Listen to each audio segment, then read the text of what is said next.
toi. Donc, dispose ton cœur ce soir. Au nom de Jésus, on va directement créer nos messages. Je crois que ton cœur est disposé à écouter Dieu te parler ce soir. Parce que la parole de Dieu est réelle, elle est véritable. Et lorsque Dieu dit quelque chose, Dieu sait exactement ce qu'il est en train de dire.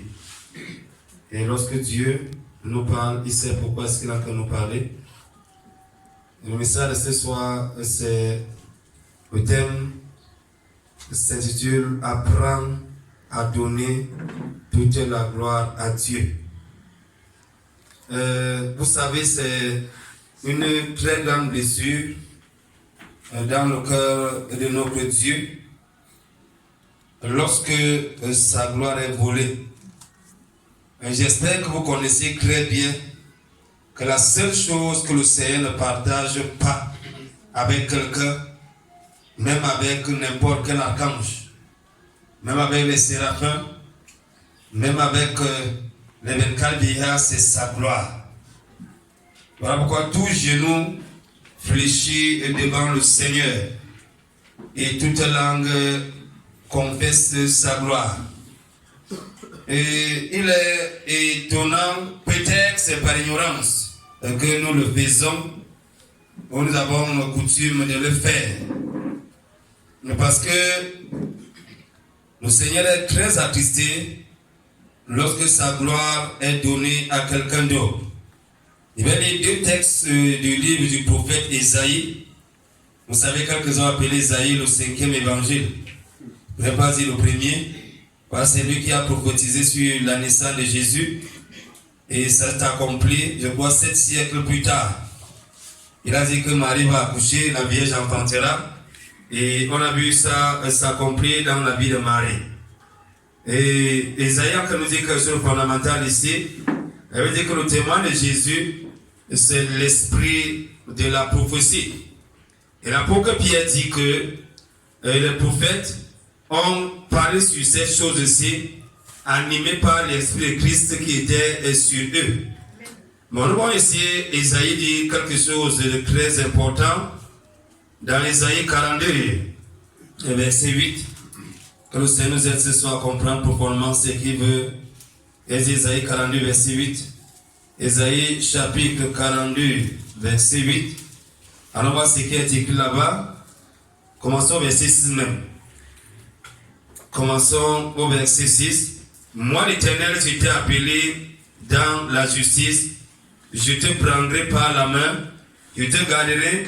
Je te donnerai pour alliance au peuple et pour lumière aux nations. Pour ouvrir les yeux des aveugles, pour faire sortir de prison le captif et du cachot ceux qui habitent dans les ténèbres. Je suis l'Éternel, tel est mon nom. Je ne donnerai point ma gloire à un autre, ni ma louange aux idoles. Le Seigneur dit clairement dans sa parole qu'il ne donnera pas sa gloire à un autre, ni sa louange aux idoles. Pour ceux qui sont là depuis, je vous avais dit un jour, je suis allé dans une retraite spirituelle, je crois de 6 jours, 7 jours sur la montagne. Et pendant que j'étais à la retraite, mon téléphone a sonné et quand elle est décrochée, j'ai entendu la voix de Dieu me dire ceci. J'avertis toujours mes serviteurs pour les préserver de la chute. Amen.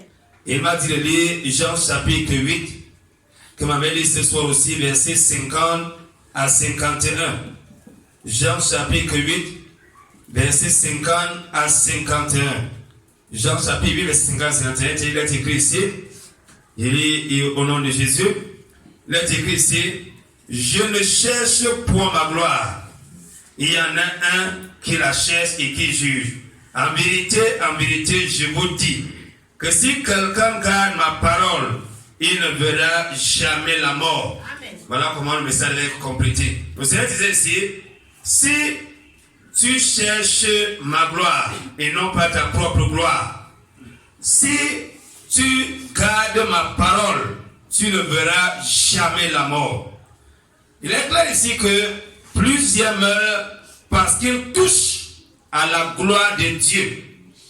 Quand tu touches à la gloire de Dieu, tu vas mourir. Et par le Seigneur ce soir, on va voir combien de fois et par quelle méthode les hommes touchent à la gloire de Dieu. Ésaïe chapitre 48 encore, verset 11. Ésaïe chapitre 48, verset 11 qui m'avait dit aussi. Il dit la même chose. Dieu comprend encore sa parole. Il dit ici, c'est pour l'amour de moi que je le fais. Car comment mon nom serait-il profané? Ésaïe 48, verset 11, oui. Comment mon nom serait-il profané? Je ne donnerai pas ma gloire à un autre. Amen. Dieu dit, je ne donnerai pas ma gloire à un autre. Le Seigneur ne permet pas que sa gloire soit donnée à quelqu'un d'autre, ni son honneur aux idoles, ni son honneur aux choses de ce monde, ni sa louange à quelqu'un d'autre. Vous comprenez ici que lorsque dans un chant dit chrétien, on commande à citer « Je salue tel mon père, je salue tel ma mère » dans l'église. On est de plein pied dans l'idolâtrie. Quand on commence à chanter, qui va me la pierre pour qu'il salue le président de la République, pour qu'il voyage aussi, qui va me la pierre, nous sommes dans l'idolâtrie. Dans la louange, même le nom de Satan ne doit pas sortir. Écrasons Satan. C'est des chants démoniaques qui n'ont rien à voir avec Dieu. Amen. On ne doit pas citer le nom de Satan dans la louange, dans une assemblée. Jésus est plus haut, Satan est plus bas, plus bas, plus bas, plus bas. Qu'est-ce que le nom de Satan cherche lorsqu'il faut élever Dieu? Disait la Bible, vous ne verrez jamais le nom de Satan mentionné quand les anges adorent. Amen. Dieu dit, il ne donnera pas sa gloire à un autre, ni son honneur aux idoles. Frère, comprends profondément ce que cela dit ce soir. Et ta vie sera épargnée. Et là où tu as pris la gloire de Dieu, tu vas te repentir. Regarde un peu ce qui se passe ici dans le livre de Luc chapitre 18, verset 11 à 12. Dans Luc chapitre 18, il y a question ici du pharisien. Luc chapitre 18, verset 11 à 12. Luc chapitre 18, verset 11 à 12. On voit ce que le Seigneur dit ici par son esprit. Il a été créé. Le pharisien se tenant, non, commençons un peu plus haut. Il dit aussi cette parabole au sujet des gens persuadés en eux-mêmes qu'ils étaient justes et qui méprisaient les autres. Deux hommes montèrent au temple pour prier. L'un était pharisien et l'autre péager, collecteur d'impôts. Le pharisien se tenant debout priait ainsi en lui-même. Oh Dieu, je te rends grâce de ce que je ne suis pas comme le reste des hommes qui sont ravisseurs, injustes, adultères, ni aussi comme ce péager, ce collecteur d'impôts. Je jeûne 2 fois la semaine. Je donne la dîme de tout ce que je possède. Mais le péager se tenant éloigné n'osait pas même lever les yeux au ciel, mais il se frappait la poitrine en disant, oh Dieu, sois apaisant vers moi qui suis pécheur. Je vous le dis, celui-ci redescendit justifié dans sa maison, préférablement à l'eau, car quiconque s'élèvera sera abaissé, et quiconque s'abaissera sera élevé. Et vous avez chose ici dans ce passage ici. Le Seigneur n'est pas contre le fait que le pharisien jeûnait et qui donnait sa dîme. Ce n'est pas ce que le Seigneur condamne. Le Seigneur contre le fait que quelqu'un vient se tenir devant lui dans toute la prétention. Frère, j'ai vu à l'église plusieurs fois les gens s'emparent de la gloire de Dieu. Frère, lorsque tu arrives à un niveau où tu crois qu'avant de te convertir, il y avait quelque chose de bon en toi. Quand tu viens dans le témoignage, j'espère que tu as vu ça, hein? Quelqu'un que tu as trouvé au premier du péché, il te là, témoigne te dit que il sait Dieu s'appelle 20 ans. Mais tu es étonnant. Mais c'est étonnant. Si tu savais Dieu depuis 20 ans, pourquoi est-ce que l'évangile vient encore te ramasser dans la boue du péché?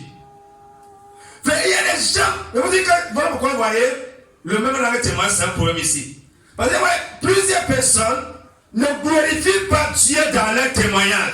Je vous dis par le micro, donnez à quelqu'un que frère, dans le témoignage, comment tu es converti, va commencer à te dire que quand il était à en 2002, il a rencontré Jésus au carrefour, il a fait comme ça, il a fait comme ça. Alors c'est quelqu'un que tu sors, tu viens de sortir des eaux de baptême, ça fait à peine un mois. À peine un mois. Pourquoi est-ce qu'il le fait? Vous savez, l'homme est prétentieux, l'homme est orgueilleux. Il le fait pour qu'on voit qu'en lui, il y avait quelque chose de bon. Il ne veut pas s'humilier devant Dieu pour dire à Dieu, Seigneur, je te rends grâce que tu m'as sauvé. Frère, il n'y avait rien de bon. C'est pas moi qui le dis. Regarde un peu, c'est l'orgueil qui amène les gens à dire ça. Alors on peut voir ce que le Seigneur dit ici, dans le livre du prophète Ésaïe, Ésaïe chapitre 1er, Ésaïe chapitre 1er, verset 5 à 6, Ésaïe chapitre 1er, verset 5 à 6, Ésaïe chapitre 1er, verset 5 à 6, on voit un peu ce que le Seigneur dit ici, Ésaïe chapitre 1er, verset 5 à 6, et un peu rapidement là, il a été écrit ici, et écoutez un peu ce que le Seigneur dit ici, il a dit ici, on commence au verset 4. Ah, nation pécheresse, peuple chargé d'iniquité, rêves méchants, enfants corrompus, ils ont abandonné l'Éternel, ils ont méprisé le sang d'Israël, ils sont détournés en arrière. Où vous frappez encore si vous continuez vos révoltes. Toute la tête est malade et tout le cœur est languissant. De la plante du pied jusqu'à la tête, il n'y a rien de sain. Ce ne sont que blessures, meurtrissures et plaies vives qui n'ont point été pansées, ni bandées, ni adoucies avec l'huile. Frère, lorsqu'on se tient devant Dieu, plus qu'on a un témoignage, et on commence à parler de sa vie dans le monde, de comment on a servi Dieu dans le monde, de comment on était avec Dieu dans le monde, de comment est-ce qu'on fait les espoirs avec Dieu dans le monde, de comment est-ce que Dieu les associé dans le monde. Frère, c'est un blasphème. On a que d'annuler la grâce de Dieu. Si j'étais bon dans le monde, pourquoi est-ce que le Seigneur avait encore besoin de me sauver? Amen. Amen. Combien de fois on a rendu témoignage pour glorifier notre propre ego? Plusieurs chrétiens se comportent comme les 9 juifs que Jésus a prié pour eux. Ça veut dire qu'ils sont partis. Il n'y a que le pharisien, il n'y a que le samaritain qui est revenu sur ses pas. Venir glorifier Dieu. Les dire que vraiment, et te rendre grâce parce que tu m'as guéri. Il y a des gens parfois, il y a des gens, tu gères pour lui, tu pries pour lui. Il a toujours gêné, laisse-moi prier. Il n'a jamais été exaucé. On prie pour lui, il vient se glorifier. Que c'est à quoi le soleil de sa prière que tu lui as donné ceci. Frère, c'est un problème. Combien de fois les gens, combien de fois, même ce soir, frère, toi qui es assis là, combien de fois tu l'as fait? Tu l'as fait combien de fois? Frère, écoutez un peu. Si nous ne pouvons pas donner gloire à Dieu, nous ne pouvons pas aller loin avec lui. Comment vous voulez servir un Dieu que vous ne glorifiez pas? Frère, moi je n'étais rien sans Jésus. Avant Jésus, je n'avais rien. Et sans Jésus, je n'ai rien. Avant Jésus, je ne peux rien faire. Quand je prie, je dis à Jésus, tu sais que les autres vont s'en sortir sans toi. Moi, je ne peux pas. Amen. Mais les gens qui vont s'en sortir sans Dieu, leur raisonnement le démontre, leur raisonnement l'explique, leur façon de faire l'explique. Quand dans le témoignage, tu fais mention que dans le monde tu étais avec Dieu, pourquoi donc tu es sauvé encore? La veut dire qu'on est un homme pieux, dans Actes chapitre 10, qu'on est un homme pieux, mais malgré sa piété, qu'on n'était pas sauvé. Jésus lui a dit, envoie quelqu'un appelé Pierre. Pierre va te dire les paroles par lesquelles tu seras sauvé. Qu'on ait été sauvé à quel moment? Avant Pierre ou après Pierre? Après Pierre.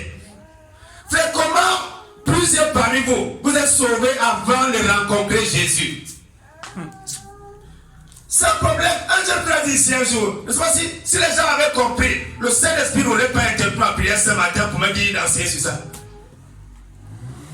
Un jeune frère m'a dit ici un jour, il ne faut pas qu'on croit qu'il y avait quelque chose de bon à nous avant de venir à Christ. Amen. Un jeune frère m'a dit ça ici sur le bureau ici. Si les gens avaient compris, Dieu n'aurait pas interrompu ma prière ce matin pour me dire que nous devons danser sur ça.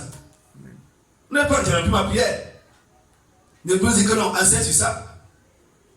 Frère, combien de fois on se glorifie au dépens de Dieu? Combien de fois on le fait?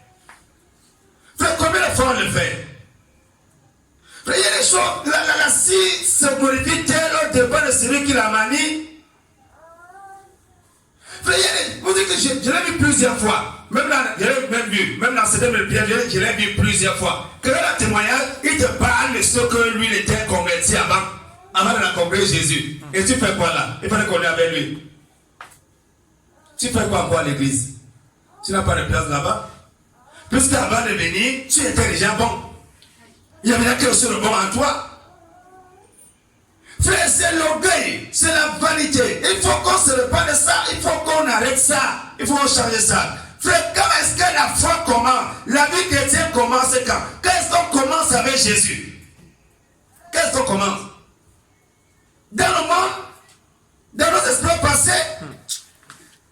Frère, la vie chrétienne commence le jour que tu comprends, tu connais qui est Jésus. Le jour que tu as la révélation de qui est le Fils de Dieu. Le jour que le Seigneur se révèle à toi. Le jour que tu es délivré du péché. Amen. Mais les gens me disent qu'ils ont les chrétiens avant. Frère, c'est un problème. Je ne sais pas si on me fait comprendre ce soir. La Bible dit qu'il n'y a rien de bon dans l'homme. Alors on va rappeler dans Romains chapitre quoi? Tous ont péché et sont privés de la gloire de Dieu. Ils sont gratuitement justifiés en Jésus-Christ. Tout homme sur la terre est pécheur abominable. Il mérite pas en enfer. Aucun homme n'est bon devant Dieu. L'homme est justifié le jour qu'il reçoit Jésus. Amen. Mais si nous croyons que nous sommes bons, nous avons quelque chose de bon à nous, avant de rencontrer Jésus, sans problème, ça ne sert pas que nous soyons dans la foi. Mais chacun va montrer ses espoirs en dehors de Dieu. Chacun va montrer ses espoirs en dehors de Dieu. Chacun va montrer ses espoirs sans Dieu. C'est un problème. Que c'est le nom de Jésus. Frère, si nous ne comprenons pas comment la foi fonctionne, nous risquons de vivre pour rien et d'être surpris de ne pas être enlevé. Que celui Seigneur que loi de moi ouvre l'iniquité. Frère, Dieu ne s'amuse pas avec sa gloire. Amen. Tu prends la gloire de Dieu, il te vomit tout de suite. Voilà ce qui exclut Satan du ciel. On ne s'amuse pas avec la gloire de Dieu. Frère, quand tu témoignes, c'est pour la gloire de qui? Frère, est-ce que tu cherches ton propre écho pendant que tu as que témoigner? Tout ce que tu fais, tu le fais pour la gloire de qui? Même quand tu donnes pour la gloire de qui? Est-ce que c'est pour te faire voir, mais pour la gloire de Dieu? Frère, vous savez, lorsqu'on ne comprend pas les choses spirituelles, on comprend certains chrétiens. Il y a pour la question ici au frère que les uns jours, il a demandé de se lever. Je pense que les gens ont compris ce qu'il est en train de faire. Le frère, lève-toi. Qu'est-ce qu'elle a dit? On paye la dîme. Oh, est-ce que quoi la dîme? Lui pose cette question-là, ce n'était pas lui qui m'agressait. Pourquoi? Parce que quand les gens sont dans l'assemblée, ils ne comprennent pas le principe, comment Dieu fonctionne. Ils ne comprennent pas pourquoi on voit quelqu'un. Ils ne comprennent pas ici, là, les gens sont à l'église, hein. Les gens sont à l'église, ils donnent la dîme à gauche, ils donnent la dîme à droite. Finalement, l'église au cas où tu va fonctionner comment, va évoluer comment? Pour l'interrogation. Il y a des choses, il y a des actes qu'on pose devant Dieu. On a qu'à noircir nos images, on a qu'à ternir nos images, on a qu'à tuer notre destinée. Frère, Élie a dit aux enfants d'Israël, jusqu'à ce quand clochez-vous des deux côtés. Si valait Dieu, servez-le. Si l'éternel Dieu, suivez-le. C'est la vérité, si suivez-la. C'est pas la vérité, allez ailleurs. Amen. C'est ça comme bonjour. Amen. Frère, ça ne sert de se déranger, de se gêner, de se tracasser. Vous avez dit que si vous ne connaissez pas Dieu, si vous cherchez Dieu, moi je le connais déjà, viens mettre mon cœur là, il se trouve. Et pas dans Dieu que je connais. Amen. Il y a celle sur le Kozo, qu'on cause avec le Saint-Esprit. Il y a une jeune sœur là qui m'a appelé, elle l'a expérimenté. Voilà, là, voilà, derrière. Elle m'a dit que c'est extraordinaire de causer avec Dieu. Frère, vous savez, il y a deux types de personnes à l'église ou quoi. Il y a des gens que lorsqu'on enseigne, ils veulent expérimenter ce qu'on enseigne. Ils l'expérimentent. D'autres, c'est comme si ça entrait, ça sortait. Frère, je te pose la question ce soir. Tu vis pour qui? Pour qui est-ce que tu vis? Est-ce que ta vie glorifie Jésus? Est-ce que ta nature? Il y a des gens à l'église. Frère, la foi chrétienne, c'est pas le babada. La foi chrétienne, ce n'est pas, c'est pas une illusion. La foi chrétienne, c'est quelque chose de concret. Ça veut dire que c'est quelque chose d'expérimental. On doit le vivre. On doit le démontrer. On ne joue pas avec Dieu. Dieu n'est pas un joueur, frère. Ma soeur, Dieu n'est pas un joueur. On ne se moque pas de lui. C'est quand on l'a sémé, il le moissonnera aussi. C'est-à-dire qu'il sème pour sa chair. Moissonnera sa chair, la corruption. C'est ce que la Bible dit. Je suis dans Galates chapitre 6, verset 7 à 8. Si quelqu'un sème pour sa chair, il moissonnera sa chair, la corruption. Si que c'est pour l'esprit, il mentionne son esprit, la vie éternelle. Frère, est-ce que tu comprends même ce que c'est que la foi? Qui est-ce que tu glorifies? Même quand tu rends témoignage parmi les païens. Qui est-ce que tu glorifies? Même quand tu parles à un païen, comment est-ce que tu parles? Jésus t'a pris où? Amen. Est-ce que tu es même capable de reconnaître ton état de pécheur avant de rencontrer Jésus? Mais tu es né parfait avant de rencontrer Jésus. Et si on peut te poser la question de savoir comment est-ce que tu as commencé pour la question de savoir est-ce que là tu as bien joué, tu es arrivé de mentir? Qu'est-ce que tu vas dire à ce païen-là? Est-ce que tu as bien chrétien, tu es arrivé de mentir? Qu'est-ce que tu vas dire à ce païen? Amen. Frère, nous devons nous rassurer, de glorifier Dieu en tout ce que nous faisons. Et nous pouvons glorifier Dieu que si et seulement si nous mourrons à nos propres intérêts. Tant que l'ego est là, tant que notre propre chair vit encore, tant que notre propre nature vit encore, tant qu'on n'accepte pas de mourir à nos intérêts charnels, nous ne pouvons pas vivre pour Christ. L'apôtre Paul dit dans Galates chapitre 2, verset 20, j'ai été crucifié avec Christ. Si je vis maintenant dans la chair, je vis dans la foi au Fils de Dieu qui m'a aimé et qui s'est levé pour moi. Est-ce que tu étais crucifié avec Christ? Frère, la foi, ce n'est pas un jeu. Ce n'est pas l'amusement, ce n'est pas la religion. Ce n'est pas le dénominationnel. Donc, quelques-uns étaient habitués. Je dois dire aux gens, si vous venez ici, vous voulez une dénomination, ne venez pas ici. Il y en a tellement que Dieu n'en a plus besoin. Dieu n'a plus besoin de dénomination. Il n'en a plus besoin aujourd'hui. Dieu a besoin d'un peuple qui se prépare pour son retour. Dieu a besoin des gens qui ont compris. Des gens qui ont compris que Dieu a besoin d'une épouse sainte en iride. Ce n'est pas pour son avènement, pas les gens qui sont pour qui quand même présenter la dénomination.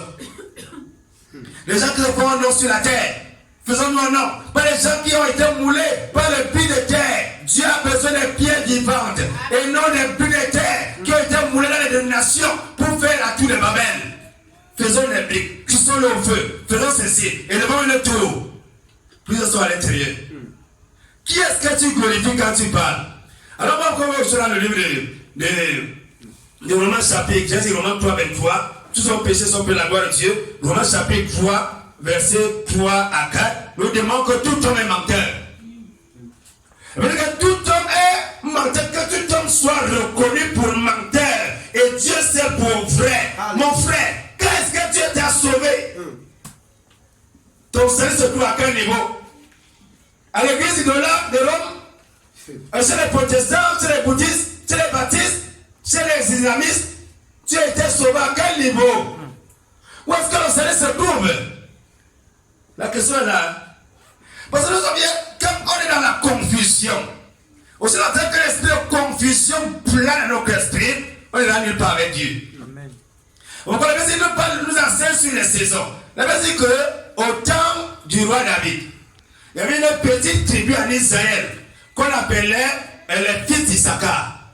Elle veut dire qu'en ce temps-là, les fils d'Issachar avaient l'intelligence du temps. Et ils ont su qu'en ce temps-ci, la personne qu'on doit suivre, c'est David et non Saül. Ils sont venus un petit groupe recouvrir David. Alors que Israël suivait Saül, un roi déchu. Comment les personnes suivent la dénomination déchue devant Dieu? Même s'il va répondre que l'abomination, il a accroché comme un homme qui se noie.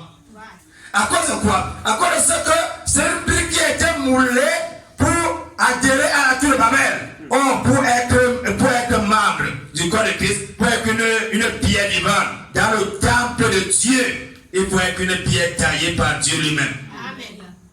C'est Dieu qui doit te tailler à sa mesure. C'est Dieu qui doit te tailler. Ma soeur, mon frère, ce soir, est-ce que ta vie glorifie Dieu? Est-ce que tu glorifies Dieu dans ta vie? Amen. Est-ce que tu glorifies Dieu dans ta vie? Est-ce que tu donnes gloire à Dieu? Est-ce que ta façon de parler donne gloire à Dieu?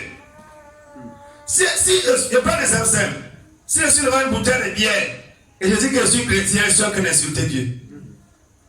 Si je suis un fornicateur et je confesse que je suis chrétien, je suis en train d'insulter, ça veut dire que Jésus peut être un fornicateur. Seulement, c'est ça que la question. Frère, est-ce que ta vie glorifie Dieu? Est-ce que ta vie glorifie Dieu? Est-ce que ta vie est un témoignage devant Dieu et devant les témoins? Est-ce que ta vie glorifie Dieu? Vous savez, l'homme est bizarre. Vous allez voir ici, dans Genèse chapitre 3, avec Adam.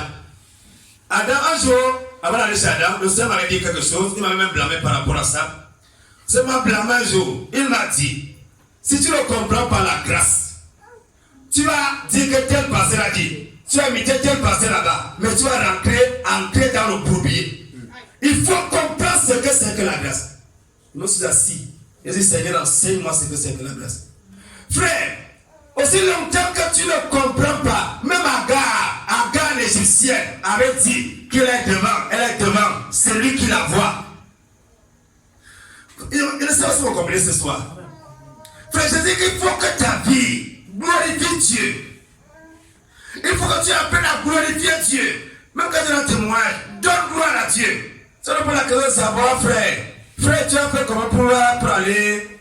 Frère, tu travailles où? Mais le travail a été la gloire vraiment. Oh, j'avais travaillé dur, j'avais bossé jusqu'à. Moi, je n'ai pas travaillé dur. Je n'ai pas bossé jusqu'à. On est dit mon homme avec le pic. Et c'est un frère qui l'a fait. Et c'est pas la grâce, c'est Dieu qui m'a envoyé. Avant de partir, il m'avait dit la couleur que je devais porter à la selle. Je n'ai pas bossé dur. C'est pas parce que je suis compétent. C'est pas la grâce de Dieu. Je n'ai pas bossé dur. Je n'ai rien parce qu'il est bon Dieu. Tout ce que j'ai, c'est parce que Dieu m'accorde sa grâce. Tu ne peux pas dire que Dieu, tu ne peux pas dire que quelqu'un te dit que tu vas te donner l'argent, peut-être l'argent moi. Et tu gagnes un marché, après tu crois que ce n'est pas très fort. Jamais c'est Dieu qui t'a donné, c'est lui qui a désiré t'a donné, ce n'est pas par tes efforts. Amen. Tout ce que j'ai, c'est pas la grâce de Dieu. Pas que dans les problèmes comme j'étais, je me rappelle quand, vous savez, lorsque tu commences la foi, il y a des choses que tu ne peux pas comprendre. Je ne vais pas oublier le tournoi là. Quand j'ai commencé la foi, j'ai prié un jour que Seigneur, vraiment, il y a quoi à manger ici. Avant quelqu'un pour venir manger. J'ai eu mon camarade de casa arrivé. Il a fait jusqu'à, il a mangé jusqu'à, il était content que Dieu m'a exaucé. Après 1 an, 2 ans, moi, il temps que de prier pour que Dieu m'accorde la grâce de manger. Moi, il temps que de prier pour que Dieu m'accorde la grâce de manger. Amen. Mais donc tu pries comme ça, que c'est accorde-moi le miracle de 100 francs aujourd'hui. Accorde-moi le miracle de 100 francs.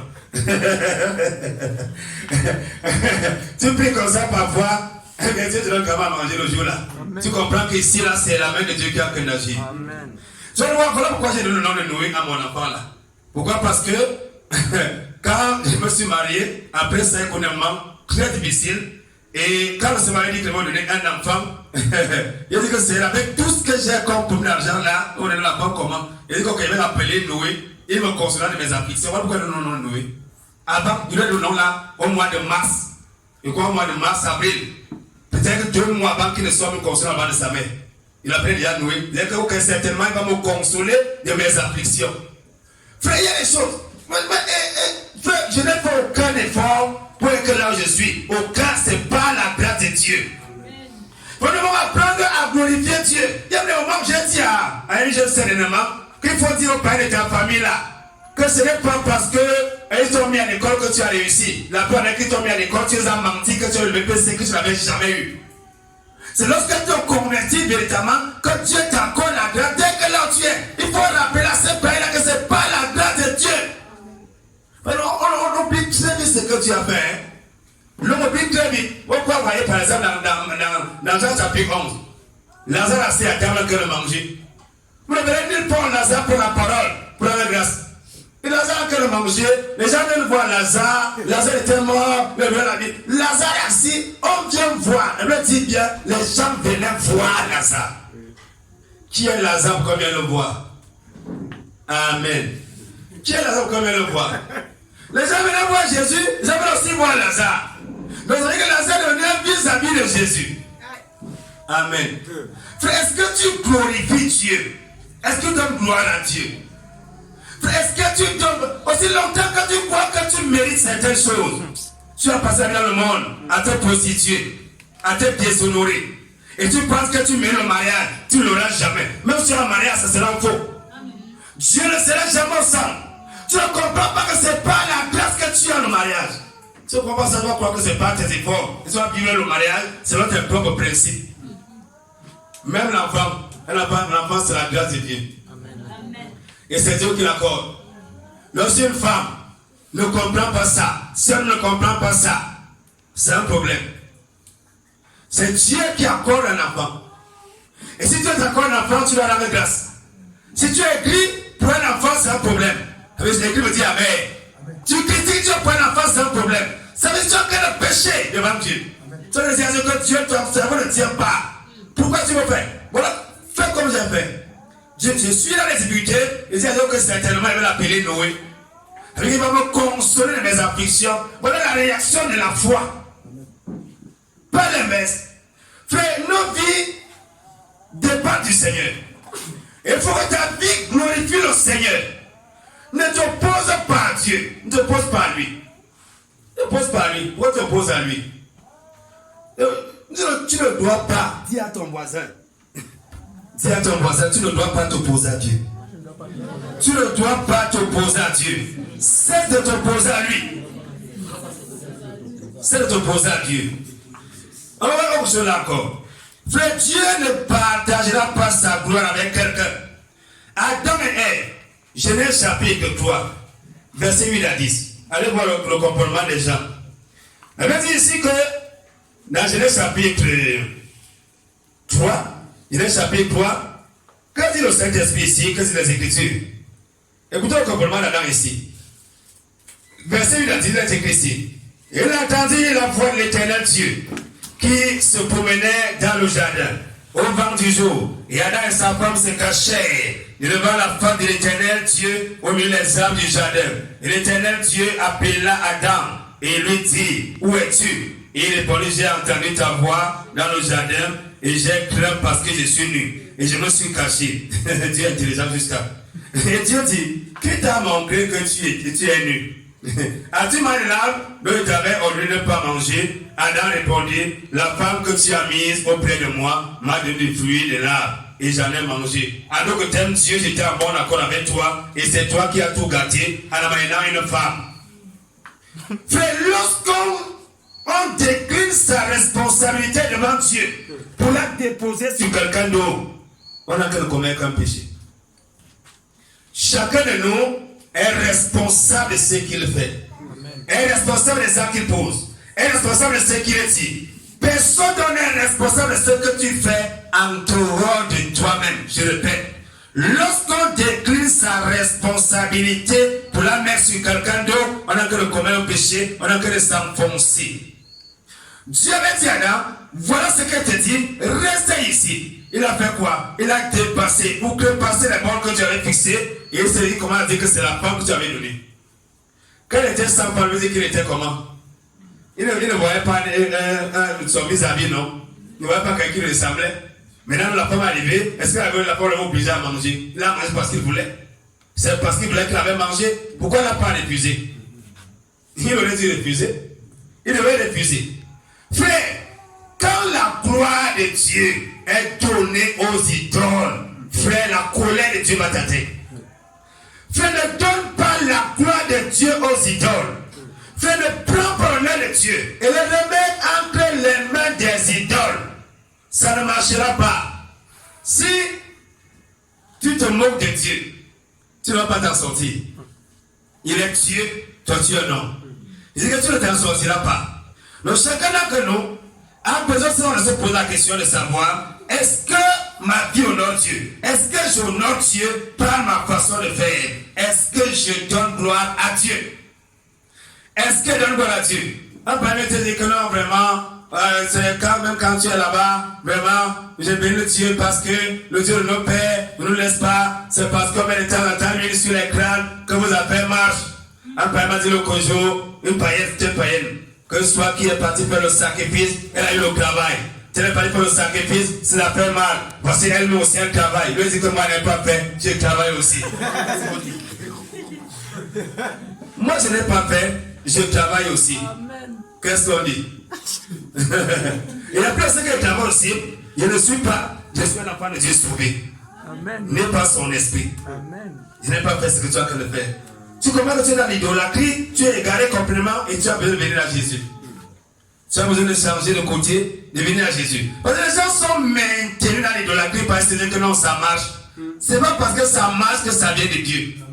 C'est pas parce que ça marche que ça vient de Dieu. Comment un homme parlait se mettre à genoux devant un crâne pour verser lui? Comment un homme parlait faire les funérailles? Vous voyez que c'est pour aller communier avec les morts. C'est donner l'honneur de Dieu aux idoles. C'est bafouer la gloire de Dieu. C'est insulter Dieu. Prier devant un chapelet. C'est une abomination. Amen. Vous voyez un homme qui a seulement que de grainer un machin. Quand il a mis les points de Marie, vous savez marier les points de notre Père. Et vous dites qu'il a la part de Dieu. Tu n'es jamais la part de Dieu. Il faut le dire fortement. Ça, c'est avec ça tu as l'enfer. Amen. Un père m'a demandé le Kojo. Vous savez, les païens sont bizarres. Il vient avec les gens. Il dit qu'on pour la question de savoir. Il dit que pour la question de savoir si les bouddhistes et les musulmans ne sont pas sauvés. Il lui a dit que pour moi très bien. Et il peut attentivement ce qu'il va te dire. Aucun musulman n'a que leur ciel. C'est les païens qui iront en enfer. Écoute-moi bien. Il m'a dit que si tu es mérite qu'on te plaise, que ça ne dérange pas. Même si on brûle, ça ne changera rien ce que je suis en train de dire. Je vous dis, en dehors de Jésus, il n'y a pas de salut possible. Amen. Il dit que je ne suis pas dans le juste milieu. Oui. Il dit que non, mais que le ciel n'est pas en haut. On a dit que le ciel n'est pas dans la position de Dieu. Il a dit que je n'ai pas besoin de ça. Actuellement, je suis au Cameroun, je suis debout. Le ciel est en haut. Amen. Je ne sais pas que mais je ne veux pas chercher à savoir ce que la position me dit. Là où je suis placé là, le ciel en haut et l'enfer en bas. Amen. C'est clair. Amen. Si tu ne reçois pas Jésus, tu iras là-bas. Vous savez, il y a des gens, les gens sont habitués à la politique, même dans l'église. Les gens sont habitués à la politique, même dans l'église. On ne peut pas enlever la gloire de Dieu pour donner ça à un démon qu'on appelle Allah. Allah, c'est un démon. Allah n'est pas Dieu, c'est le nom du diable, c'est un démon. Pas donner la gloire de Dieu à un démon. Qui est là pour égorger les gens et on va rester sans rien dire. Nous sommes au nom de Jésus. La Bible dit ici que Adam s'est caché avec sa femme. Parce qu'ils ont bafoué, ils ont volé la gloire de Dieu. Frère, lorsqu'on dépasse ce que tu as dit, et que lorsque tu dis, allez toi ici, tu ne t'arrêtes pas là, tu es en train de bafouer la gloire de Dieu.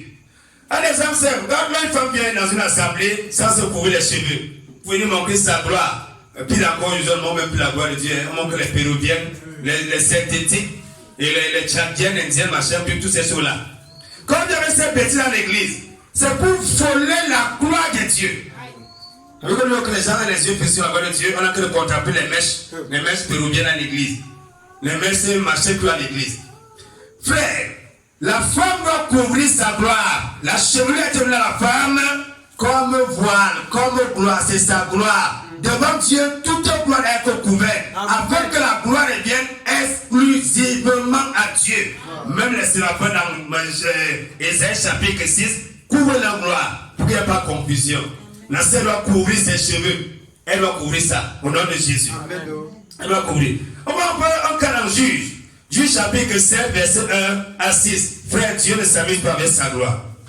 Juge chapitre 1. Juge chapitre 7, verset 1 à 6. Il est écrit ici. Jéroboam, qui est Gédéon, et tout le peuple qui était avec lui, s'étant donc levé de bon matin, campèrent près de la fontaine de Aaron, et le camp de Madian était au nord, vers le coteau de Morée, dans la vallée. Or l'Éternel dit à Gédéon, le peuple qui est avec toi est trop nombreux, pour que je livre Madian entre ses mains. Israël se glorifierait contre moi en disant, c'est ma main qui m'a délivré. Attendez ça. Dieu dit à Gédéon, l'ensemble d'Israël va en guerre. Maintenant, Dieu se rend compte que pendant qu'ils sont en train de partir, ils sont trop nombreux au point où, s'ils gagnent, ils vont dire que vraiment on a été fort aujourd'hui. C'est parce qu'on a bien fait comme ça. C'est parce qu'on a agi comme ça. C'est parce qu'on a fait comme ça. Frère, combien de fois t'es-tu glorifié dans ce que tu as fait? Et Dieu agit, on lui dit merci à Dieu, tu te glorifies. Non, vraiment, cette fois-ci, vraiment, j'ai fait comme ça, j'ai bien fait, j'ai agi comme ça, j'ai agi comme ça. Oh, l'homme n'est habile que dans le mal. Amen. Nous avons vu Adam aller se cacher, fabriquer le string. Le premier qui a fabriqué le string avec sa femme, avec les feuilles de figuier, aller se cacher, à cause de leur péché. Mais les gens croient quand même qu'ils peuvent s'en sortir sans Dieu. Même dans l'église, les gens pensent que même sans Dieu vont s'en sortir. Combien de personnes sont parce qu'ils volent la gloire de Dieu dans l'église? Ils sont à cause de quoi? Au lieu qu'ils se marient pour la gloire de Dieu, ils veulent se marier pour sa propre gloire et pour la gloire de la famille. Il faut que le jour que vont marier, que la bouche des gens de ma famille soit fermée, afin qu'ils sachent qu'ils ne servent pas le faux Dieu, ils servent le vrai Dieu. Il faut que j'ai aussi le travail, afin que les gens de ma famille sachent que je suis un enfant de Dieu. Il faut aussi. C'est ta propre gloire que tu es en train de chercher. Où est la gloire de Dieu à l'intérieur? Amen. Tout ce que je fais doit glorifier Dieu. Amen. Si j'ai un travail, si ça glorifie Dieu, même si ma famille ne sont pas d'accord, je m'en fous. Amen. Si j'ai un mari, s'il glorifie Dieu, même si les pères de ma famille ne sont pas d'accord, je m'en fous. Amen. Je m'en fous. Combien de personnes sont parce qu'ils cherchent à glorifier leur famille, à se glorifier eux-mêmes? Pourquoi on fait les mariages du mariage chrétien? On dit que là, on se marie pour la gloire de Dieu, mais jamais pour la gloire de Dieu. La manière que la façon que la sœur s'habille ce jour-là est un problème. Et la façon dont la sœur est coiffée ce jour-là est un problème. Ce jour-là, même la femme qui n'a jamais défrisé ses cheveux va mettre un défrisant afin que ses cheveux ressemblent aussi au poil du porc. Parce que ses cheveux sont vraiment passés, mes cheveux sont produits. Il faut les tangler un peu avec le pot. Et même une soeur qui n'a jamais mis un défrisant ce jour-là, elle va mettre. J'ai dit au frère Jean que là on parle là-bas. Si la soeur si elle met sur sa tête, je ne mets pas mes mains sur vous. Je ne le fais pas. Je suis clair et catégorique.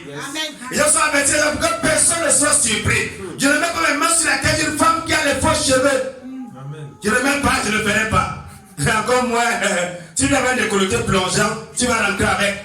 Tu seras dit que tu rentres avec séance tenante. Séance tenante, tu rentres avec ça. On ne peut pas dire qu'on se marie pour la gloire de Dieu, on est moqué les Saint-Jean. Mais moqué les Saint-Jean à l'église, sans problème. Amen. Le frère n'a pas besoin de venir voir tes sœurs devant les gens à l'église. On se marie, on est les essais dehors, on est les dos nus, parce que le mariage, la plupart c'est comme ça. Mais en tant que part de Dieu, si tu veux te conformer au monde, en mettant les combats comme le monde met, rassure-toi que ton combat soit décent. Pas un combat qui crée le sol et qui les essais dehors et les essais. Amen. Amen. Nous ne devons pas voler la gloire de Dieu. Si on fait l'appel d'adoration, au lieu que l'adoration, au lieu que ses yeux soient fixés sur Dieu, ses yeux sont fixés sur tes seins, sans problème. Amen. Ses yeux sont fixés sur tes cuisses. Tu es en train de voler la gloire de Dieu. Amen. Et tu ne t'échapperas pas. Pourquoi les femmes et les moulins? Quelle est la raison pour laquelle on met les moulins? Quelle femme et une femme avec un jean serré? Pourquoi elle met un pantalon serré? Pourquoi elle veut se mouler? Pourquoi elle veut que s'increr? C'est pour faire quoi? C'est pour aiguiser la convoitise des hommes. Et quand elle vient à l'église, elle va mettre le même principe. Mais ça ne fonctionne pas dans l'église, il y a Dieu. Amen. Nous ne même pas nous pour payer les seins et les fesses pour avoir les seins et les fesses que les païens recherchent. Dans l'église, ça ne marche pas. Amen. Ça ne marche pas. Nous ne même pas changer la peau. Alors que Dieu t'a fait pour sa gloire. Ma soeur, si tu es noir, c'est pour la gloire de Dieu. Amen. Quand Dieu t'a créé, ce n'était pas pour la gloire du diable, c'était pour sa propre gloire. Moi, je suis dans les églises, on peut faire que Satan soit glorifié. Vous voyez une femme qui est noire, surtout les Congolais. Vous voyez, c'est là même les hommes se maquillent. Vous voyez, même l'homme là, les lèvres sont noires, mais il est jaune lui-même. Les pasteurs congolais, vous les voyez se maquiller. Les faux musées là, comme c'est des bons satanistes, vous les voyez se maquiller. Mais ils sont à l'église, on les acclame. Où est la gloire de Dieu à l'intérieur? Comment Dieu t'a créé noir? Tu te maquilles pourquoi? Pourquoi est-ce que tu te maquilles? En te maquillant, tu as en train de voler la gloire de Dieu. Il faut que les gens te regardent. Que le Seigneur nous au nom de Jésus.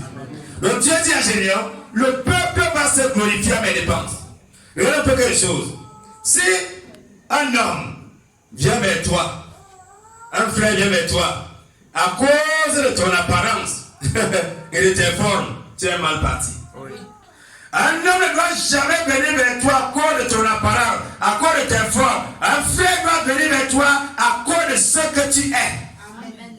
Si ce sont tes formes qui l'attirent, il sera attiré par d'autres formes ailleurs. Donc on va les impudiques dans les églises. Frère, un frère doit venir vers toi parce qu'il a vu la gloire de Dieu. Pourquoi tu dois couvrir ton corps correctement? Amen, amen, amen. Couvrir ton corps. Pas que tu marches avec un machin bizarre, léger devant les gens pour les renverser. Sans problème. Frère, toute la gloire doit revenir à Dieu. Si tu es marié, parce que tu as su jouer les gens à l'église, tu as su appeler les frères pour venir manger, tu es bien un frère, tu donnes à manger un bon poulet, tu piles bien le plantain, mange, il sera saisi, tu regardes encore un bon jus naturel, il boit, et après ça, il dit que vraiment ma soeur, j'ai eu la vision. Si c'est ça, vous l'appelez mariage, ce n'est jamais pour la gloire de Dieu. Là, le mariage, les gens pensent que le mariage glorifie Dieu, c'est le mariage où il y a les fanfares là-bas, les gens crient là-bas, les gens courent là-bas, les gens font. Frère, ça c'est la cérémonie. Un mariage qui glorifie Dieu est un mariage où Jésus est honoré. Comment? Si Jésus n'est pas honoré dans un mariage, ça n'a rien à voir avec la gloire de Dieu. Pourquoi le plus important, est-ce que Jésus est dans mon mariage? Est-ce que Jésus au départ? Est-ce que Jésus est maintenant? Est-ce que Jésus est à l'arrivée? C'est le plus important. Maintenant, ici que je veux dire, je vais faire attention à ces gens-là. Alors, on va un peu ici au verset quoi. Maintenant, non, publie ceci aux oreilles du peuple. Et qu'on dise que celui qui est timide, il y a l'importance de la timidité, vient du Saint-Esprit. La timidité est un démon. Être timide me dit qu'on est sous l'emprise d'un démon. La timidité n'est pas un don du Saint-Esprit. La timidité est une manipulation démoniaque. La timidité est une présence démoniaque. Il va dire ici la timide. Que celui qui est timide et qui a peur, ça retourne la peur et s'éloigne librement de la montagne de Gala. Et 22 000 hommes, dans le peuple s'en retournait, il en resta 10 000. Tu as une église de 30 000 membres. En un jour, que le frère qui ne m'a pas la vérité sort, 22 000 sortent en un jour. Il reste 10 000. Ce n'est pas fini. Amen. Il y a des choses comme ça là. On va dire qu'on va faire une prière, d'accord. On va prier maintenant pour telle chose. Quelqu'un ne croit pas. Et il vient prier. C'est ça que la question. Quand Dieu dit à Gédéon, c'est pas toi de ceux qui ne sont pas comme toi dans ton équipe là. Qui ne sont pas courageux, qui n'ont pas la foi. C'est pas toi d'eux. Vous pouvez prier d'accord à l'intérieur quelqu'un qui ne croit pas. Maintenant, ces gens disent qu'on va prier pour les malades. Quand vous voulez prier pour les malades, quand on dit que lui ne croit pas que Dieu puisse guérir. Lui, comme il faut que les gens là partent à l'hôpital et qu'il fait les armées là-bas et qu'on les prie. Il a qu'à prier avec vous. C'est un obstacle, directement. Verset 4. L'Éternel dit à Gédéon, le peuple est encore plein en bleu. Fais-les descendre vers l'eau. Et là, je les mettrai à l'épreuve. Et là, je les mettrai à l'épreuve. Frère, si Dieu te fait passer par l'épreuve, est-ce que tu vas sortir victorieux? Le problème est que quoi? Tu veux te marier, on décide que tu ne te maries pas. Mais tu veux te marier, et la sœur dit que vraiment, si toi tu n'es pas de la liste là dans ma famille, ça ne marche pas. Ça va être l'épreuve. Le problème est que tu passes beaucoup d'années sans travail. Est-ce que voilà que dans un travail compromettant, à quoi de ce que tu n'as pas trouvé mieux ailleurs? Dieu même sait que j'ai un coup attendu, je n'ai pas trouvé mieux. Voilà pourquoi je suis ici. Que le salut soit au nom de Jésus. La place ici, je ne mets qu'à l'épreuve. Et sinon, je te dirai, celui-ci ira avec toi, ira. Et celui duquel, je te dirai, celui-ci n'ira point avec toi, n'ira point. Il fit dans descendre le peuple vers l'eau, et l'Éternel dit à Gédéon, quiconque lappera l'eau avec sa lame, comme le chien, là, tu le mettras à part. Et tu les sépareras de tous ceux qui se courberont sur leurs genoux pour boire. Et c'est trop fatigant à la fois. Il arrive à côté d'une rivière, il se met à genoux, il met le nez, les yeux, tout dans la rivière, une fois pour qu'il tire la sadie vite. Parce qu'il a pour soi. Ou alors que là, il fait quoi? Il prend seulement quelqu'un pour laver la lame. Ma soeur, quelle est ta position? Vous savez, lorsqu'on est affamé, toute nourriture est bonne dans sa bouche. Lorsqu'on est resté célibataire longtemps, on est prêt à épouser n'importe qui, même un scorpion. C'est de ça que la question. Lorsqu'on a fait peut-être 2 mois, 2 ans de continence, là, 3 ans, c'est déjà trop fort. On brûle. Et pour que l'incendie s'éteigne, il faut éteindre l'incendie. Donc pour que l'incendie s'éteigne, on même son pour n'importe qui, on ramasse vite. Après 6 mois, on se rend compte que Ça ne valait pas la peine. Et si quelqu'un apprend l'eau avec sa lame, comme le chien là, tu le mettras à part et tu les sépareras de tous ceux qui se couvrent sur leurs genoux pour boire. Et le nombre de ceux qui l'appellent l'eau dans leurs mains, l'apportant à leur bouche, fut de 300 hommes. Mais tout le reste, 9700 éliminés. Yes. Une église qui avait 30 000 personnes à 7 h du matin, à 18 h, n'a que 300. Yes. Amen. Yes. Sur 30 000 personnes, il ne reste que 300. 300, maintenant les 300 vont aller faire la guerre. Dieu est tellement puissant. Amen. Alors, je vous délivrerai par ces 300 hommes qui ont lapé l'eau et je livrerai ma diable entre tes mains, que tout le peuple s'en aille, chacun chez soi. On gardera les vivres du peuple et ses trompettes et je les renvoyer tous les hommes d'Israël, chacun en Satan, mais il était les 300 hommes. Or, le camp de Madian était au-dessous de lui dans la vallée. Éternel dit à Gédéon pendant la nuit, lève-toi, descends au camp, car je l'ai livré entre tes mains. Vous voyez comment Dieu procède. Tout ce que Dieu fait ici, c'est pourquoi? Pour que sa gloire ne soit pas donnée à quelqu'un d'autre. Mais c'est aussi longtemps que je cherche à glorifier un homme, que je cherche à te glorifier, tu resteras célibataire. Aussi longtemps, frère ou sœur, tu cherches le travail pour ta propre gloire, tu seras sans emploi. Vous savez, très souvent, quand on cherche le travail, on cherche le travail qui va satisfaire notre ego. J'ai une fois que j'ai vu un jeune homme arriver dans l'entreprise comme tâcheron. Après quelques temps, aujourd'hui, il est attaché à la direction. Il est venu comme tâcheron. Après tâcheron, il a commencé à monter. Il est passé par les ressources humaines. Aujourd'hui, il est attaché de direction. Il est venu comme tâcheron. Comme tâcheron. Frère de l'Israël, c'est toi qui vas te mettre ici, dans cette entreprise-ci, pour enregistrer on te paye 30 000. Le frère qui s'échoue souvent là rapidement, parce que ce n'est pas un travail pour la gloire de Dieu. Dès que nous avons sur les champs qu'il va te laver, il va t'arranger, il va te positionner dans la gloire. La gloire de Dieu, ce n'est pas la gloire du monde, ce n'est pas les choses du monde. La gloire de Dieu, c'est sa nature, c'est son caractère. Quand il s'est révélé à Moïse, il a montré sa gloire à Moïse, c'était quoi? Sa nature et son caractère. Frère, il y a des gens qui sont hautement orgueilleux et ça les empêche d'accéder à certaines choses. Dieu dit, ne néglige pas les faibles commencements. Amen. Il y a des gens, à cause de l'orgueil, ils négligent les faibles commencements et là, Dieu ne marche plus. Mais si Dieu te pose la question, vous savez, Dieu a un principe. Dieu ne regarde pas ce que tu dis. Dieu ne regarde au fond de ton cœur ce qui est là-bas. Et quand tu dis que tu vas te marier pour la gloire de Dieu, vérifie bien que ça soit pour sa gloire et non pour ta propre gloire. Amen. Ta propre gloire peut être le fait que tu es une paresseuse et tu cherches quelqu'un sur qui tu vas t'approcher comme une sanction afin qu'on pourvoie tes besoins. Et là, comment dire que non, vraiment, ils vont marier pour la gloire de Dieu. Ils vont marier pour la gloire de Dieu. Et que ça, ce n'est même pas pour la gloire de Dieu, c'est pour ta propre gloire. Est-ce que ce que tu es en train de faire, est-ce que c'est pour la gloire de Dieu que tu le fais? Vous serez surpris. Lorsqu'on travaille pour la gloire de Dieu, on peut gagner moins d'argent, mais on reste là, parce que c'est pour la gloire de Dieu qu'on travaille, et parce que c'est Dieu qui nous positionne là pour un objectif. Amen. Mais lorsqu'on travaille pour sa propre gloire, quand l'argent n'est pas comme on veut, on part tout de suite. On ne sait pas qu'on a la volonté de Dieu. On ne sait pas savoir ce que Dieu dit. On ne sait pas savoir pourquoi est-ce que Dieu nous a mis là. Il y a des gens comme ça là. Il y a des gens que Dieu envoie quelque part. Dieu te dit que va faire là-bas. Mais quand tu là, tu ne dis même pas que tu vas le quitter. Tu ne vas pas le quitter. Mais parce que tu estimes que non, vraiment mon standard de vie ne me permet pas de rester ici. Alors tu cherches un travail pour ton standard de vie.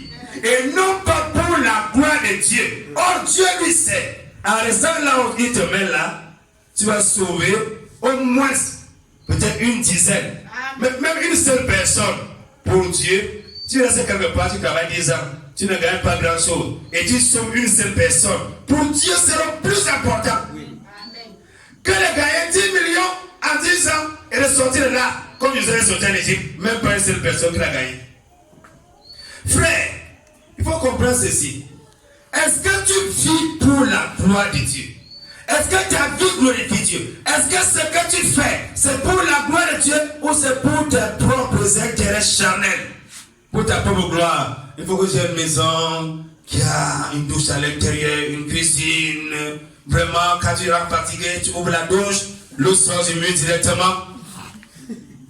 Alors que Dieu lui veut que tu restes peut-être dans un studio seul là-bas, parce qu'il y a un voisin qui est homosexuel. Et il sait qu'en priant à côté là, les démons d'homosexualité seront affectés par ta prière, ils vont fuir, et toi tu vas le sauver. Voilà ce qui intéresse Dieu. Frère, plusieurs personnes, même les filières qu'ils choisissent, c'est pour leur propre gloire. C'est pour se faire voir, hein? C'est pour leur ego. Non, il faut que je sois ceci. Non, il faut que je sois cela. Non, il faut que je fasse ceci. Non, il faut quand même que les serviteurs de maman, il faut quand même que, frère, toutes les fois que tu fais quelque chose pour ton ego, tu as que de voler la gloire de Dieu. Amen. Frère, ce que tu fais là, tu le fais pour qui? Pourquoi est-ce que tu le fais? Frère, si vous cherchez à satisfaire, quand ce n'est pas de vos familles, quand ce sont vos propres vies, sachez que vous vivez pour vous-même. Un chrétien ne cherche pas Dieu pour sa famille. Jésus a dit à Marie, il y a ses enfants femmes qui attirent entre toi et moi. Voilà comment Jésus a répondu. Mais les chrétiens qui sont malades à cause de ce que non, vraiment, il faut que la famille, il faut que le pays soit comme ça, il faut que la pays soit comme ça. Donc même, on va voir les chrétiens dans un calvaire pas possible. Vraiment, pasteur, tu sais, je suis l'aîné de ma famille. Vraiment, il faut qu'il porte toute la charge. Vraiment, ok, porte toute la charge. Bon courage, frère. On se retrouve en 10 ans. Il va commencer à créer les compromis. Il va commencer. Frère, qui t'a dit tu es de la famille? C'est quel verset qui t'établit? Qui dit que tu vas porter la charge des gens? C'est quel verset de ta famille? Le chef de famille, c'est ton père. Et chaque enfant est individuel. Amen. Si tu es chef de famille, tu es un administrateur, tout simplement. Parce que c'est tu dois paralyser ta vie spirituelle. Parce qu'il faut que non, vraiment, pasteur, demain, réunion, il doit être là. Non, vraiment, pasteur, il y a partage demain. Vraiment, pasteur, il y a funérailles. Vraiment, pasteur, il y a ceci. Finalement, la vie chrétienne, la vie même pas. Et je suis capable de prier, de lire la Bible parce qu'il faut monter pour les sacs. Frère, est-ce que ce que tu fais, c'est pour la gloire de Dieu? Est-ce que ta position actuelle, là où tu es, est-ce que ça glorifie Dieu? Vous savez, si le monde est la prière chrétienne, c'est là-bas les amis, le nouvel âge. L'apôtre dit que, remarquez que parmi vous qui avez été appelés, il n'y a pas beaucoup de noms sur la chair. Il n'y a pas beaucoup de grands sur moi. C'est dans ta Bible. C'est la chair. Donc parmi ceux qui ont appelé, parce que Dieu a appelé les pauvres pour les rendre riches à la fois. Amen. Mais les gens qui sont riches dans le monde, avec les riches sur la matérialité du monde, et dans les choses spirituelles, ils sont pauvres. Il n'est pas dérangé. S'il ne manifeste pas dans le Saint-Esprit, il ne sera jamais malade. Mais il sera malade s'il ne travaille pas. Il ne va jamais gêner. S'il n'a pas le Saint-Esprit, s'il ne parle pas là, s'il ne prophétise pas, s'il ne chasse pas les démons, s'il ne guérit pas les malades, il ne sera jamais gêné. Mais il sera gêné de ceux qui ne travaillent pas. Il n'est pas marié, il va gêner. Il gêne le jour là, il gêne 3 jours, il gêne à 7. Il faut se marier. Il va gêner pour le diplôme. Mais il ne va jamais, tu ne vas jamais que les pieds dans l'eau pour l'habiller. Mais il va mettre les pieds dans l'eau pour aller raconter pour les mensonges que les hommes ont mis là, les ont mis partout là. Pour aller dire que les A étaient X, machin, que machin, tout ça. Ça n'a rien à voir avec la vérité, mais tu vas voir faire des sacrifices. Il ne dort pas, hein. Il passe toute une nuit à étudier. Mais quand il devient chrétien, il ne va jamais passer une nuit à la Bible. Jamais. Il dort, il oublie l'heure de prière. Ça pour la question à quelqu'un ce matin, ce soir. L'heure de prière de 4 heures, la fin c'est quelle heure? Quelle heure de congrès à 4h2 ou à 4h5? Quelques heures de congrès directement quelqu'un que ce soir, non, quand on commence à 4h, ça finit à 4h2 ou à 4h5. Il va répondre comme ça là. Est-ce que ce que tu fais glorifie Dieu? Le minimum, même lorsqu'on ne t'a pas dit. Le minimum dans la prière, c'est 1 heure, le minimum. Les questions ne t'ont pas dit. Mais quand tu commences à 4 heures, Dieu t'attend vers 5 heures, 46 heures. Le minimum, c'est 5 heures. Le minimum, c'est 1 heure, le minimum. Amen. Pas 30 minutes, pas 10 minutes. Amen. Pas 20 minutes. Il ne t'appelle pas là. Il ne te demande pas de te lever pour dormir. Il te demande de te lever pour prier. On va voir encore notre réalité. Amen. On a beaucoup de choses encore. Ne demande pas de te lever là pour dormir, te demande de te lever pour prier. Frère, est-ce que ta vie glorifie Dieu? Frère, c'est une question qu'il faut répondre clairement, objectivement. Amen. Frère, toutes les fois que tu es dans les compromis, ta vie ne glorifie pas Dieu. Je prends un exemple simple.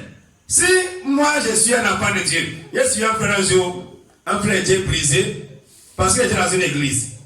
Et on avait invité un pasteur pour aller, on a dit que le pasteur vient pour la nourriture de Noël. On avait invité un pasteur pour la nourriture de Noël, le pasteur était parti. Noël n'est rien. Amen. Noël c'est le mensonge, ne représente rien. Amen. Mais si tu crois être chrétien et tu fais Noël, tu te montres à suffisant que tu ne connais pas Dieu. Frère, il vous dit quelque chose. La seule chose, il n'y a pas la contrefaçon, c'est la foi. C'est ça. La foi que vous voyez ici, si tu n'as pas les deux pieds, il dit que ta folie va sauter à l'œil nu. Ta nullité va sauter à l'œil nu. Ton incrédulité va sauter à l'œil nu. La foi que vous voyez ici, où tu es vrai, où tu es faux. Il n'y a pas de demi-mesure.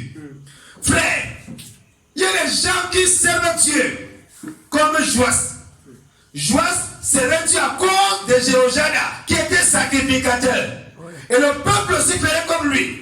Dès qu'il est mort, ils sont retournés à l'idolâtrie. Et les gens qui servent Dieu parce qu'on a dit à l'église comme ça, on a dit comme ça, mais eux-mêmes dans la pauvre ne veulent pas. Oui. Dans la pauvre ne veulent pas parce que, vraiment, comment mon voisin a le grand placement, tu as le grand placement, moi je n'ai pas. Il dans son corps, il est malade. Et ne soyez pas surpris un jour. Si vous êtes dans cet état-là, comment va dire la même chose? Si un jour, vous le trouvez, vous accidentellement assis devant les grands placements de votre voisin, de votre père, en train de contempler, vraiment, c'est clair, hein? Sachez que la télévision, il dit bien la télévision avec tous ses programmes dans vos cœurs. Amen. Oui. Frère, Dieu dit, je ne donnerai pas ma gloire à nous. Amen. Ni mon nom s'y donne. Si un païen qui ne connaît pas Dieu me voit assis dans un temple d'idole, comment le païen va-t-il arriver à la connaissance et à la crainte de Dieu? Si un païen qui ne connaît pas Dieu me voit assis à côté de lui, devant la championnie, il va se convertir comment? Frère, si un païen me voit assis à côté de lui, devant un feuilleton, il va se convertir comment? Si un païen me voit assis à côté de lui, devant la championnie ou la cour d'Afrique ou la cour du monde, il va se convertir comment? Même pas de quel évangile? De quel Dieu? Si un païen, vous savez, les païens sont bizarres. Parce que quand vous voyez les païens là, vous pouvez habiter quelque part. Un païen vous observe jusqu'au moindre détail. Oui. Le païen sera qu'un jour il t'a vu passer aller à la boutique acheter la bière. Il attendait au jour quand tu viendras prêcher contre la bière, il dit que voisin, tu as un petit bois, non? Non, voisin, tu as un petit bois. Tu ne peux pas donner la bière aux gens, tu ne bois pas. Il faut laisser les gens tranquilles. Ensuite, il t'a que le président dans un car. Mais il t'a que le prêcher avait une ancienne église. Et cette ancienne là, les païens l'ont piégé au jour de son mariage. En lui apportant du vin, ils l'ont fait à dessein que le type-ci, puis la belle là que le chrétien ne boit pas. On va venir, on va faire un cadeau, ça sera le vin. On va aller avec ça le jour de son mariage. Les parents de son entreprise sont venus le jour de son mariage avec le vin. On lui a donné, il a pris la version de grâce, il a regardé dans la chambre sans regarder que les gens sont des hypocrites. Ça veut dire que le jour qu'il était avec le père, non, laisse-nous. Ton frère s'y avait parlé comme ça. On est levé, il a prié. Il a dit que je ne suis pas comme lui. Même s'il a assis là, il dit que je ne suis pas comme lui. S'il prend le vin, ça dit que je ne vais pas. Je ne suis pas comme lui. Amen. Un chrétien ne boit pas. Il ne boit pas. Amen. Il ne boira pas. Amen. Il ne boit pas. Frère, il n'y a pas qu'on va changer les choses parce que vous ne pouvez pas laisser comme ça. Donc, même quand tu as une cérémonie, fais attention. Oui. Un païen peut te piéger. Oui. Pourquoi je veux le Seigneur pour le frère a dit aux gens de sa famille que vous ne pouvez même pas boire, il n'y en aura même pas. Ne cherchez même pas. Ça sert à aller le chercher. Parce qu'il n'y en a même pas dans la salle. Même pas une goutte. Gloire à Dieu. Gloire à Dieu. Gloire à Dieu. Frère, nous allons rassurer de glorifier Dieu. En tout ce que nous faisons, notre vie doit glorifier Dieu. Notre mariage doit glorifier Dieu. Frère, ton mari doit glorifier Dieu. Il faut que Dieu soit glorifié dans ton mariage. Comment les païens vont-ils venir à Jésus? C'est toi qui es chrétien. Tu peux critiquer ta femme ou ton mari, ben, comment se convertir? Comment se convertir? Un jour, il était en train de prêcher. Pendant qu'il prêchait, une païenne m'a dit qu'elle connaît un pasteur qui a divorcé. Il connaît tel qui a fait comme ça. Il connaît tel qui a fait comme ça. Quand elle parle, vous dites quoi? Tout ce qu'on a dit là, tous les gens ont les mêmes problèmes. Si un chrétien a les mêmes problèmes que les païens, est-ce que tu ne vas pas? Oui. Si un chrétien, dans la maison d'un chrétien, un païen vient te calmer, un païen dit que non, vraiment, voisin, calme-toi. Il faut revoir ta foi. Il faut revoir ta foi. Il faut revoir ta foi.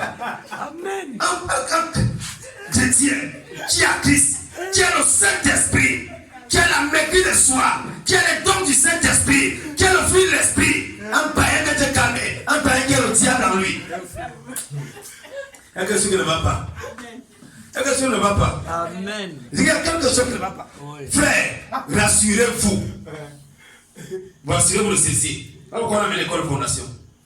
Frère, rassure-toi que ta foi soit basée sur Christ. Amen. Vous dites que en matière de foi, il n'y a pas la contrefaçon. Ma soeur, tu es là. Amen. Tu mis les autres. Tu fais comme les autres. Frère, tu es là, tu mis les autres, comme les autres. Ne sois pas surpris quand tu sois renversé par le diable. Ouais. Il faut te rassurer d'être positionné sur Jésus. Amen. Tant que tu n'es pas positionné sur Jésus, il faut le chercher. Il faut la vérité. Oui. Sinon un jour, le monde va te rattraper. Oui. Et que tout le temps, le monde va te rattraper. Jésus a dit quoi? Quand la tempête va s'élever, la tempête de l'incontinence va s'élever. La tempête va s'élever. Ne sois pas surpris d'être renversé par la tempête. La masturbation va te renverser. Tu seras tranquille à l'église. Tu seras tranquille. Pourquoi? Parce que tu as voulu faire comme les autres. On n'imite pas les gens en matière de foi. Amen. On n'imite pas. Amen. En matière de foi, c'est une place. Amen. Si tu as un problème de péché, dis Seigneur, j'ai un problème de péché. Dis pasteur, voici. Lorsqu'on voici, j'ai des problèmes avec le péché. J'ai un problème de péché. Le péché me dérange. Voici le péché qui me dérange. On va te dire ce que tu dois faire. Amen. Ne joue pas fort. Parce que la foi, c'est un palier après l'autre. Ne cherche pas te mettre sur un piédestal où le diable va te ramasser. Ils vont te dire ici un jour, je ne sais pas si vous l'avez oublié, il y avait un jeune frère à l'église. Il ne savait pas, il m'entendait prêcher comme ça, il a voulu prêcher comme ça, il est arrivé chez lui, il s'est masturbé 3 fois dans une église. Et quand il est venu, je lui ai dit frère, il lui a dit que frère, il faut, si tu ne comprends pas plus loin ton péché, tu auras des ennuis. On lui a conseillé d'aller camoufler, d'aller faire là-bas. Il ne connaît pas les péchés qu'on va prier dans le coin avec les gens. On ne peut pas pécher dans une église et on va prier dans un coin. Ça ne se fait pas. On doit dire ce qu'on a fait. Amen. Et c'est ça qui te libère. J'ai dit à ce frère qu'il faut confesser ce que tu as fait. Ça ne va pas suivre plus tard. Il a été un instrument puissant pour déstabiliser cette assemblée-là. Ouais. Un instrument puissant. Vous savez, le péché commence petit et finit par envahir toute la vie d'un homme. Frère, je vous dis, n'acceptez jamais de faire une foi contrefaite. Jamais, jamais. Le jour que tu rencontres Jésus, ta vie doit changer. Amen. Tu ne peux pas rencontrer Jésus et ta vie demeure la même. Même si tu rencontres Jésus, après 15 ans de sympathie avec la foi, commence ce jour-là. Amen. Oui. N'est pas homme. Oui. En matière de foi, on n'a pas homme. Tu as homme, ça t'engage. Moi, j'ai cru depuis 17h30 ce soir. Amen. Je suis dans la foi depuis 17h30 ce soir. Il n'était pas dans la foi hier. C'est maintenant que je suis dans la foi. Donc toi qui es là, c'est la même chose avec toi. Si tu ne crois pas qu'à chaque instant, comme le jour du salut c'est aujourd'hui, tu vas faire un naufrage. Il y a plusieurs personnes qui se basent sur leur passé. C'est-à-dire que mon passé, hier j'étais comme ça là, demain hier, il faut que j'avance comme ça. Ce n'est pas ça la foi. Frère, n'aie pas honte de recommencer avec Dieu. Amen. N'aie pas honte de recommencer. Mon appel, il va vous dire quelque chose. Quand j'ai rencontré le pasteur Franklin, je lui ai dit, j'ai été baptisé par un divorcé remarié, je reprends mon baptême. Amen. Clairement. Un divorcé, j'ai dit que j'ai repris. Je dis que j'ai repris mon baptême. Je dis que j'ai repris. Pourquoi? Parce qu'elle savait que celui qui va être baptisé n'était pas en accord avec Dieu. Il fallait le prendre. J'ai repris. Quand on t'a baptisé à l'intérieur d'une chapelle, en mettant les boules sur ta tête pour te tremper dans un trou, ce n'est pas un baptême devant Dieu. Amen. Je dis, c'est que si il va se sur le baptême, la blesse va arriver du prophète Michée, que nos péchés étaient enfuis dans la mer. Et Ecclésiaste dit, ou proverbe dit que tous les fleuves vont à la mer. Lorsqu'on te baptise en fourni va mener ça jusqu'à la mer. Tous les péchés étaient enfuis dans la mer. C'est ce qui est écrit. Quand on te baptise dans un trou, dans une église, on n'a rien fait. Yes. Le coup là, aboutit où? Ça aboutit où? Tous les... À l'enfer, tout simplement. Gloire à Dieu. Parce que l'enfer est un trou. Ça a pris acheminé vers l'enfer. On ne baptise pas les gens dans un trou dans une église que j'appelle baptistère. Ce n'est pas une doctrine biblique, c'est une doctrine diabolique. C'est Satan qui inspire des choses pour égarer les gens. Donc on doit être vigilant dans le ministère. Amen. On doit être vigilant. On ne doit jamais accepter d'ajouter dans le ministère ce que Dieu n'a pas mis. Si Dieu n'a pas mis, pourquoi il m'a d'abord averti? Tu gardes ma parole, tu ne verras jamais la mort. Pourquoi frère? Au nom de Jésus. Je préfère rester dans ce qui est écrit. Amen. Alors, parce que vous avez une révélation là-bas, comme bâti au nom de Jésus, il a dit que va dire à Jésus, ce jour-là, tu avais dit dans Matthieu chapitre 28 qu'il va baptiser au nom du Père, du Fils et du Saint-Esprit. C'est ce que tu avais dit. J'ai fait ce que tu as dit. Je parlais dans la révélation. Frère, le baptistère n'existe pas dans la Bible. C'est une doctrine diabolique. Ils vont dire que Michel dit que nos péchés étaient enfuis dans la mer. Et Salomon dit que tous les rivières, tous les fleuves vont vers la mer. Et la mer n'est pas remplie. Tous les fleuves vont. On est sur le poubelle, on a lu ça là-bas. Donc lorsqu'on te baptise, ça va, c'est enfui dans la mer, c'est enfui là-bas. Ces pays-là sont acheminés vers la mer et ça enfuit là-bas. La veut dire que dans le livre de Jean chapitre, Jean chapitre 2, ou Jean chapitre 3, je ne sais pas trop. La veut dire que Jésus baptisait et Jean baptisait aussi un homme. Pourquoi? Parce qu'il y avait beaucoup d'eau. Amen. Aucun verset biblique, il n'y a pas de différence entre celui qu'on a mis les couteaux quand il est né sur la tête. Il n'y a pas de différence entre celui qu'on a maudit à l'EC, en mettant les couteaux sur sa tête sans être converti. Et toi qu'on a mis dans un trou dans une église, vous n'êtes pas différent.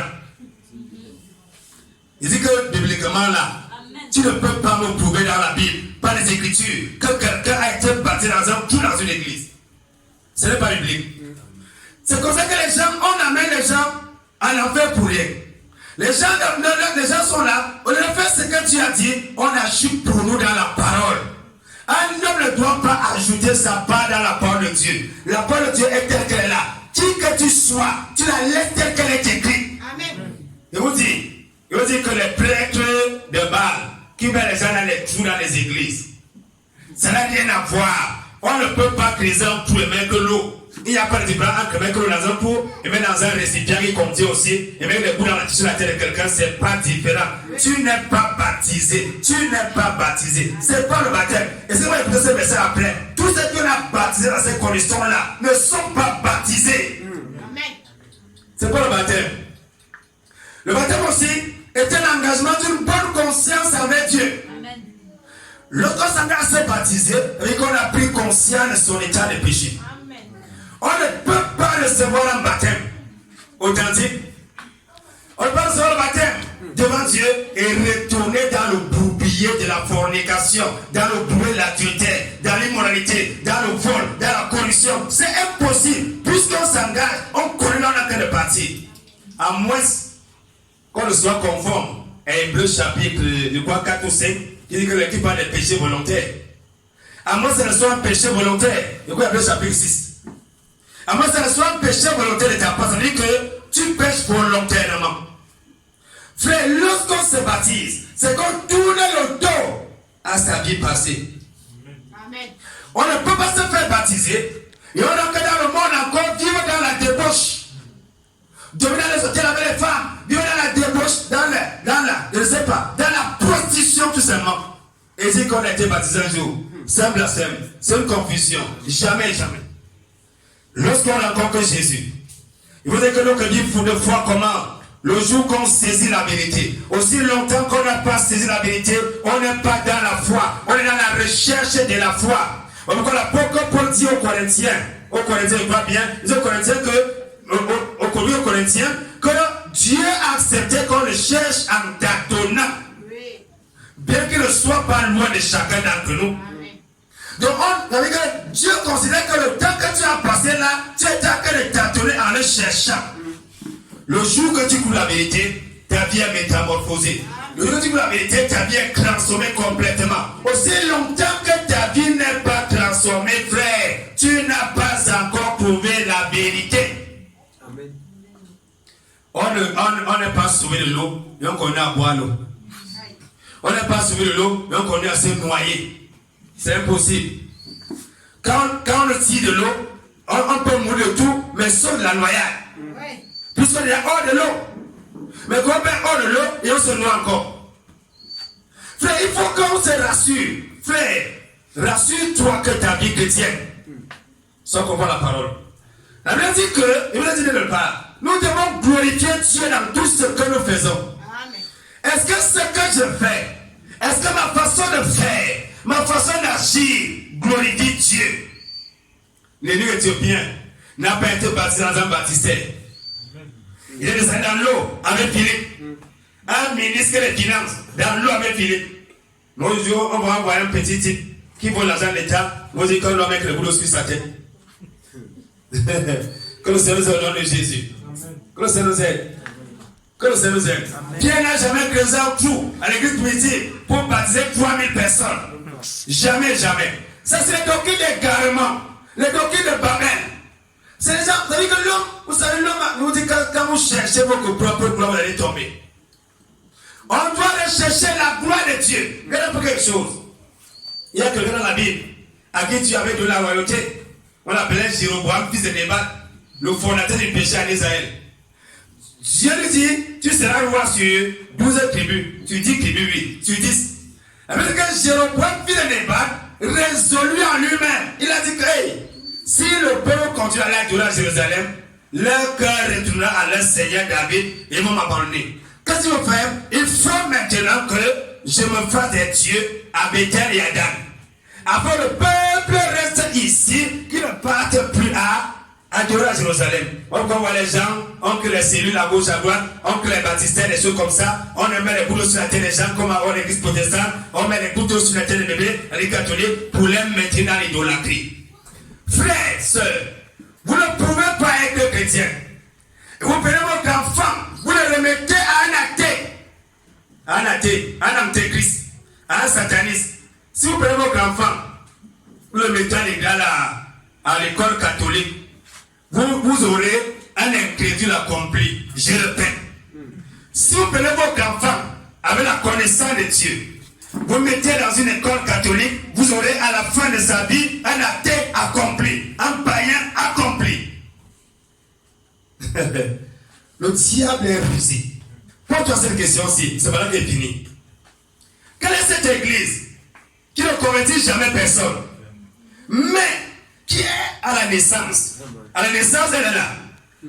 À l'enfance, elle est là. Quand tu es malade, elle est là. Quand tu as faim, elle est là. À ta mort, elle est là. C'est tout. Mais elle ne convertit personne. Dans une école confessionnelle, dans une école catholique, par exemple, dans une école confessionnelle, les enfants prient qui? Répétons. Dans une école confessionnelle, les enfants prient qui? Amen. Pourquoi ces enfants prient ça?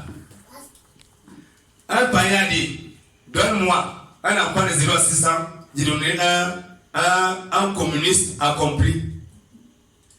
Regarde un peu dans l'islam. Un enfant de 0 à 6 ans, il est un musulman plein.